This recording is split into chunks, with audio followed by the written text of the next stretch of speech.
Let's go out to Pittsburgh, Pennsylvania, and talk to Christopher. What's up, Christopher? Hi, Dr. Delony. Thank you so much for taking my call. I appreciate it. You got it, man. What's up? So, I want to help my brother out. He's fought a long, hard battle with alcohol. And I've just noticed recently in the past several months, it's just gotten worse and worse and worse. And he hasn't hit a rock bottom point yet, but several members of our family have tried to talk to him, and nothing is getting through to him.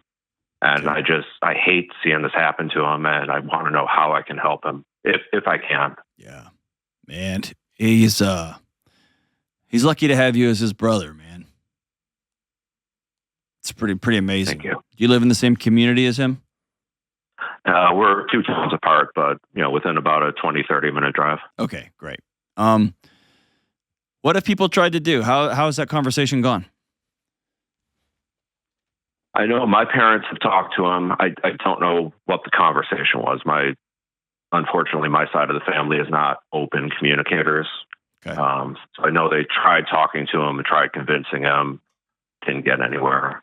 His wife tried bribing him after talking to him several times. She tried bribing him by buying him a big present if he stops drinking. And of course, that probably lasted a few days. Yeah, that doesn't work. That doesn't work. No. Oh, man. Yeah, and every time I see him now, he's like slurring, stumbling. Yeah. Even in the middle of the day. Okay. So when you see him, he's actively intoxicated? Yeah. Okay. So here's a couple of rules of thumb when I'm talking to somebody who's struggling like this, okay? Number one, I can't make anyone listen. I can't make anyone do anything.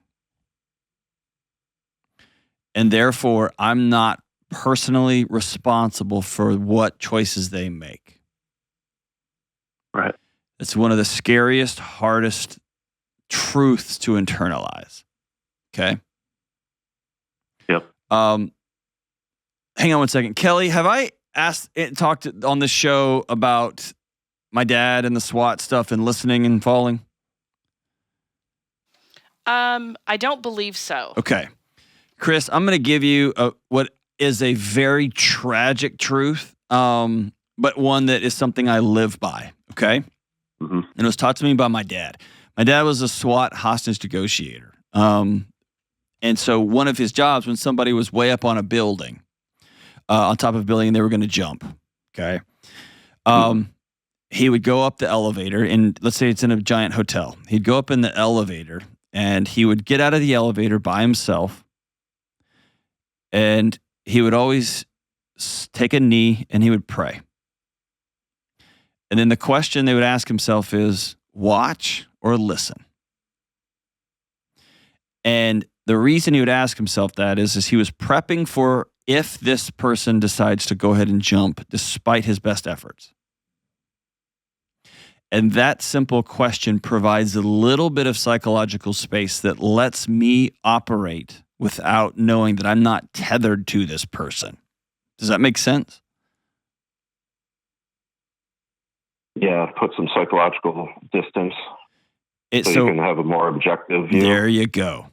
Because if every time you see him, you think it's your job to save him, you're going to end up drowning yourself. So remembering and internalizing, I can't make him hear me. I can't make him do anything. He is making an adult choice. Okay, so that's number one. Number two, there is no conversation to be had when someone's intoxicated, period. Period.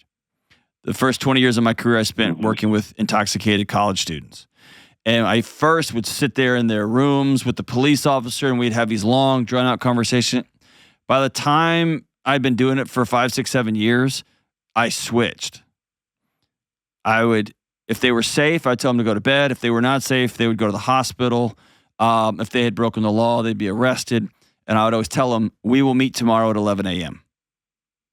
Because you can't hear a word I'm saying right now.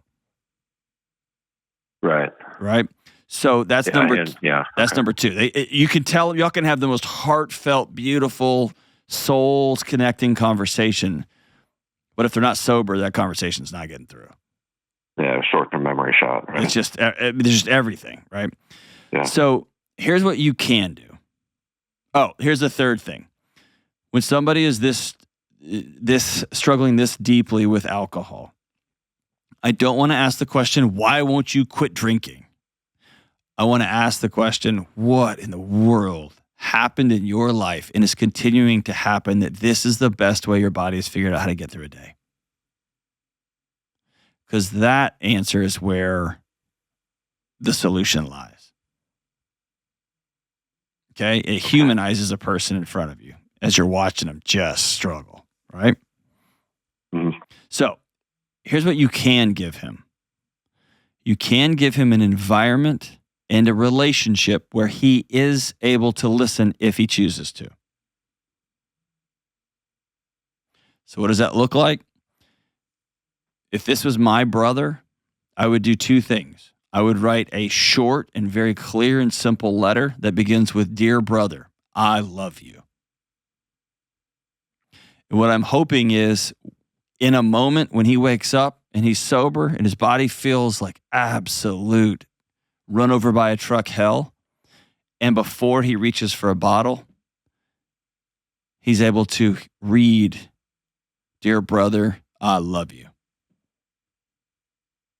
Okay? Mm-hmm. The next part of that letter would be something along the lines of, when you're ready to be well, when you're ready to get help, I am here. And I will go to the ends of the earth. I will run through hell for my brother. And it's short and it's sweet and it's very, very clear. And then I would be about inviting him out. Hey, do you want to come have breakfast with me? I'll only have it if you're sober. If you're not sober, then I'm not gonna do it. So you get to choose. But I really want to go to breakfast with you. I had thought of trying to get him to a neutral place, like a coffee shop. That's right. In the morning, Yep. when he's hopefully not started yet, and have that conversation with him. Do you think it would make sense to deliver the letter at that point? Absolutely. Yes. Okay. And I would tell him, maybe with a smile on your face, I felt like I needed to write my brother a love letter and let you know that I love you. And if you don't say that in your family, it sounds like you have a family that doesn't share their feelings and emotions very often. This might be super awkward. Yeah, it will be. And I think you plow right through that awkwardness and look him dead in his eyes and say, "I'm your brother and I love you." Okay. Okay. Can I throw a wrench in it? Wrench it all up. I've fought the same battle for years. Okay. Are you sober now? No. Okay. I was for last winter. Okay. That fell off the rails over last spring, and I'm ready to jump back on again. Awesome. So to have this conversation feels a little bit, two-faced. Not at all. I want to help you while I'm still fighting the same battle. No, man. In fact, in a strange way, it gives you a little bit of empathy and credibility. I'm going to a meeting tomorrow, and I'd like to pick you up and take you.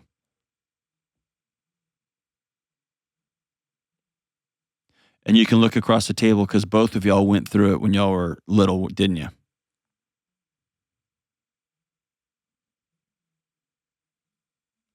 Yeah, we both started early. Yeah. High school age. That's right. Because you had to. And we don't talk about this enough in the addiction communities, but the alcohol worked. It kept you two alive, didn't it? In a weird sort of way, I guess. That's right. It worked. And now it's got you. And now it's time to stop. I realized at one point that I had gone from recreation to medication, and that's when I knew I had to do something about it. When you're drinking as a young kid, and your brother is too, it's always been medication. Just the medication stopped being fun. It's always been medication. And for whatever happened, dude, I'm so sorry that y'all had to live like that. And I'm other planetary proud of you. for saying enough is enough. I'm done. Thank you. It's hard. And good God, dude, you're doing it in the black hole of a Pittsburgh winter, for crying out loud. I'm going to get sober with no sun. Good job, Chris. Good job. But I think there's something powerful about writing your brother a love letter. Here's the other thing. There's something powerful about writing 14-year-old Christopher a love letter, too. Because that kid's life has been tough. It's had its challenges. That's the most happy. I struggle with addiction thing I've heard all day.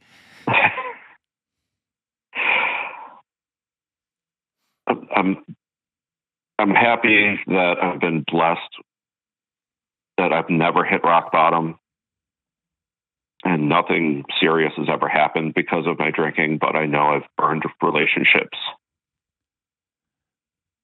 and lost time. And I just want it to be in my rearview mirror. We talk a lot about rock bottom, dude. But there is rock bottom. And if you've ever been, have you been to meetings before? Yeah. Yeah, you hear the atomic rock bottoms. That happens. But dude, I just don't think most people make the transition out of rock bottom. I think for most people, rock bottom is they live underwater in their own life.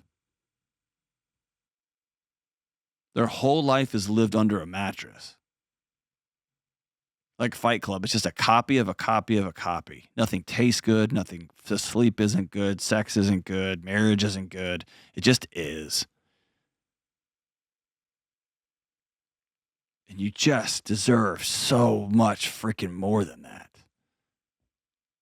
There's so much beauty in the world, and everything doesn't have to be shades of brown and gray.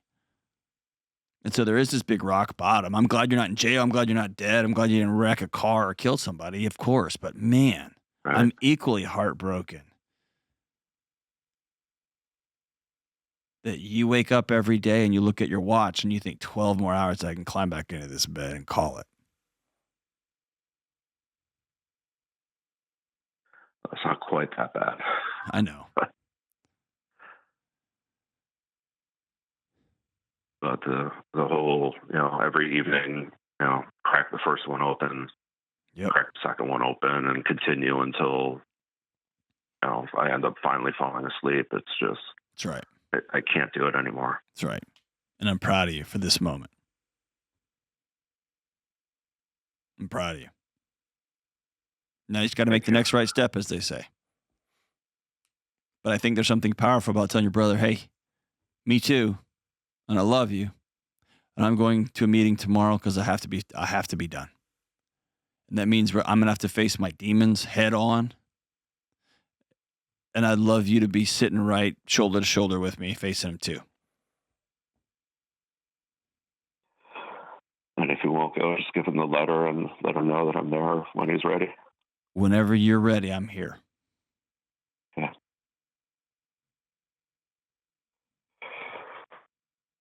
And then you're gonna walk the walk, right? Yeah. Or walk the talk, I guess is what they say. Will you call me in 30 days when you get your chip? I will. Yes, I will. If you call me in 30 days and give me a chip, I'm going to make a monetary donation to a local addiction center in my community with your name on it, okay? That'd be awesome. Thank you. And I'll carry that all the way through until you get 1 year chip. That's my commitment to you. I appreciate that, Dr. John. Thank you. You in? Are you in? Yeah, I'm ready. Okay. I'm proud of you, brother. Hang on the line. Jenna's going to hook you up with a couple of different things. She's going to hook you up with both of my books. She's going to hook you up with I don't know many people who are wrestling with addiction who also have chaotic financial lives, and I happen to just work at Ramsey Solutions where they help people get out of debt. So I'm going to hook you up with the Financial Peace series for free and the Every Dollar app that will help you make a budget and begin to get some control back in your life. There's something about leaving your first 12-step meeting, and there's that relief, and then there's that, oh God, I got to face the music. Well, I want you to have tools in your hand to face the music, okay? So I'm going to hook you up with that stuff as well. So hang on the line here, and Jen will get you taken care of. I'm proud of you today. This is your Independence Day. This is your day of freedom, where you begin solving and choosing freedom. I'm proud of you, my brother. I look forward to hearing from you in 30 days.